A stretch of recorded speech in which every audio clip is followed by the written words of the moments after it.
অন্তর্বর্তী সরকার ও প্রধান উপদেষ্টার উপর ক্ষোভ ছাড়লেন এনসিপি নেতারা। তাদের অভিযোগ, লন্ডনে গিয়ে অন্তর্বর্তী সরকারকে বিক্রি করে দিয়েছেন ডক্টর মোহাম্মদ ইউনূস। শনিবার বাংলা মোটরে এনসিপির এক আলোচনা সভায় ক্ষোভ ও বিষোদ্গার করেছেন তারা। কেন আসছেন?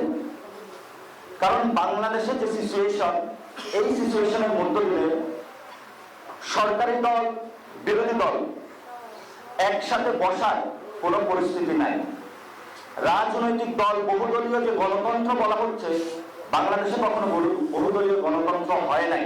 অন্তর্বর্তীকালীন সরকার প্রধান এবং রাজনৈতিক দলের ভারপ্রাপ্ত চেয়ারম্যান একই সাথে প্রেস কনফারেন্স করে ওই দিনই সরকার লন্ডনে বেঁচে দিয়ে আসছে।